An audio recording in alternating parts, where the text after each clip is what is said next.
Oi pessoal, tudo bem? Vamos aqui então para o quinto episódio do As Melhores Partes dos Livros que eu li.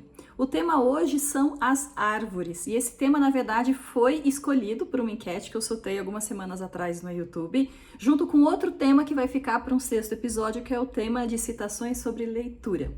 Então vamos aos livros dos quais eu tirei essas citações para falar sobre esses seres incríveis que são as árvores.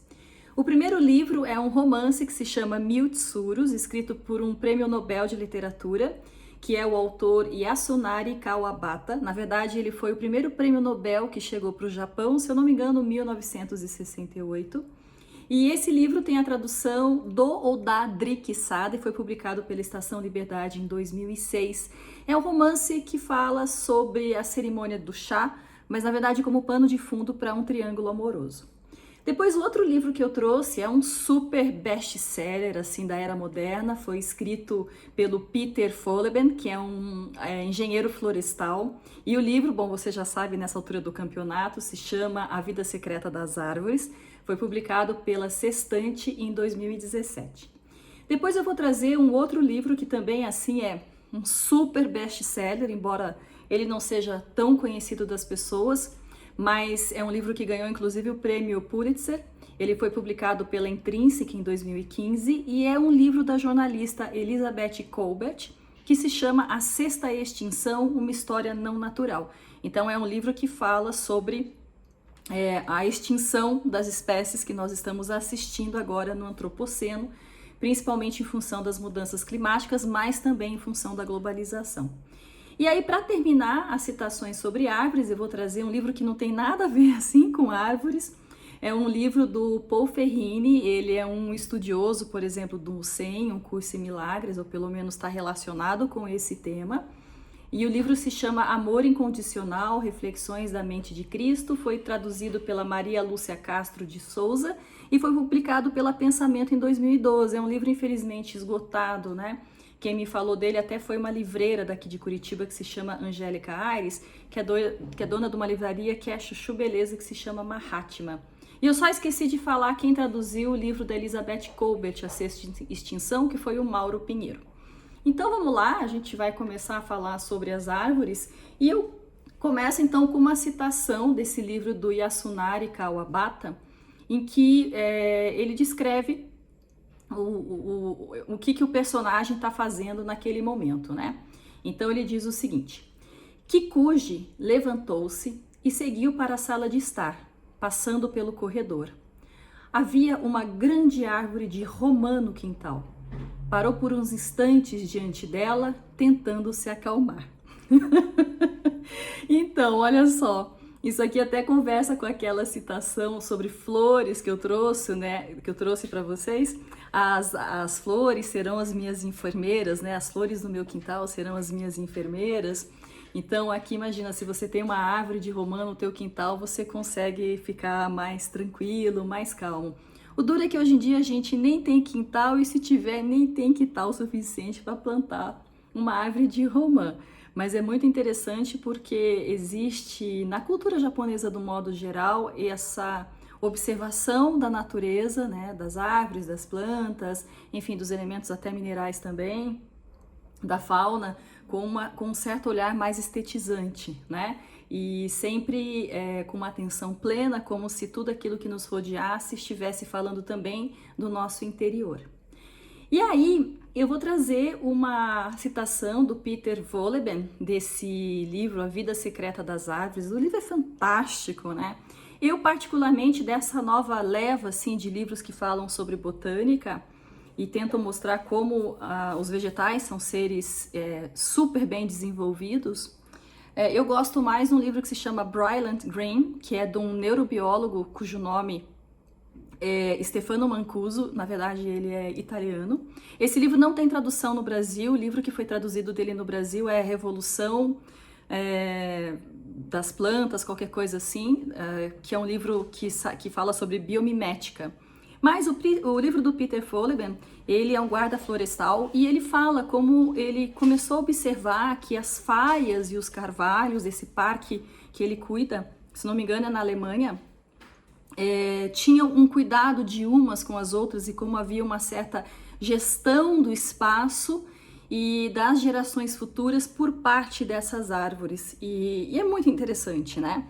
E é legal porque você vai começando a ter um novo olhar sobre a flora, sobre as espécies vegetais. E aí aquilo que a gente chama de especismo, que é o fato da raça humana se sentir muito superior a todas as outras, se amplia inclusive para o reino vegetal, como a gente gosta de chamar para o povo planta, né?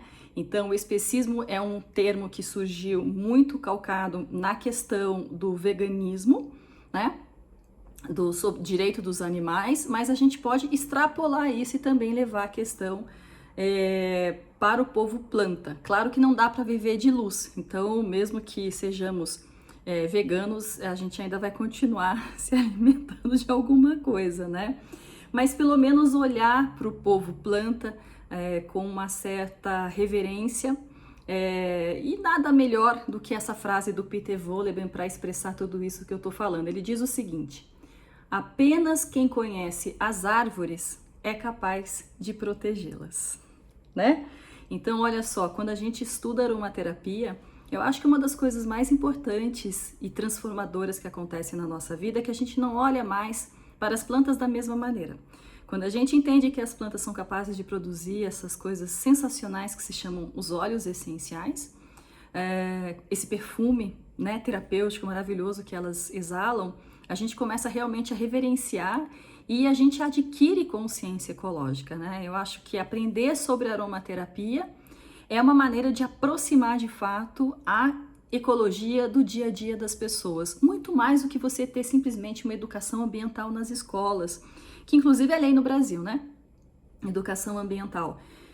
Fica muito distante, mas quando você aproxima o meio ambiente através dos óleos essenciais, você vivencia na prática a importância do meio ambiente, né? Bom, e aí já que estamos falando sobre meio ambiente, deixa eu trazer uma citação desse livro da Elizabeth Kolbert, A Sexta Extinção. Esse livro é extraordinário, bom tanto que ganhou o prêmio Pulitzer, né, lá nos Estados Unidos. É um livro que vai falar realmente sobre a extinção das espécies, ela se pauta muito mais na discussão das espécies animais, ela fala muito pouco sobre a extinção da flora, e é um livro que você lê e realmente, se não começar a tomar algumas atitudes, não sei o que aconteceu na leitura, né? Bom, a citação que eu trago é o seguinte: uma das consequências indesejadas do antropoceno tem sido a poda de nossa própria árvore genealógica.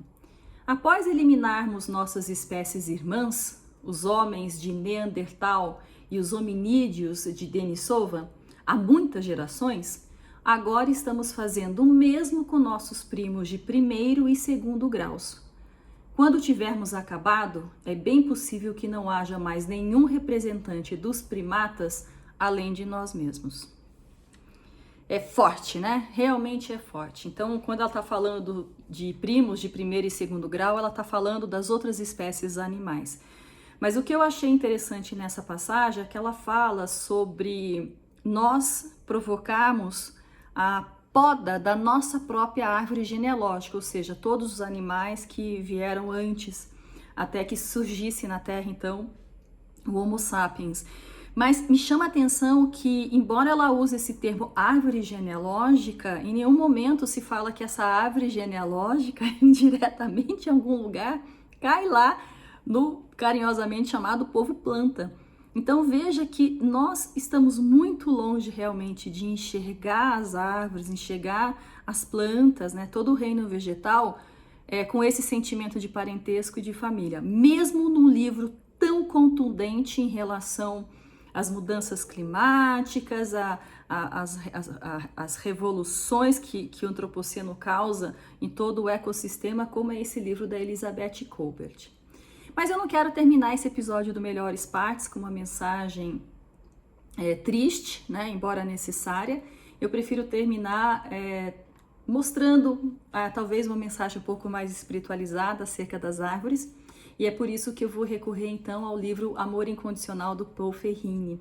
Ele diz o seguinte: mesmo quando as árvores são arrancadas de suas raízes e arrastadas rio abaixo, não há nisso nenhuma tragédia, pois não existe diferença entre a árvore e o rio. Muito lindo, né? Ele está falando aqui de que não existe diferença quando você entende que a realidade é uma só. Infelizmente, a gente sempre se coloca como diferente, não só da árvore, mas também do rio e todo o resto. E quase sempre a gente se coloca como centro de toda a criação. Bom, é isso. Espero que você tenha gostado. Nos links aqui embaixo estão as resenhas, né, a indicação da resenha de cada um desses livros e também da crônica que está publicada no meu blog, que reúne todas elas. Tá joia? Um beijo e até a próxima!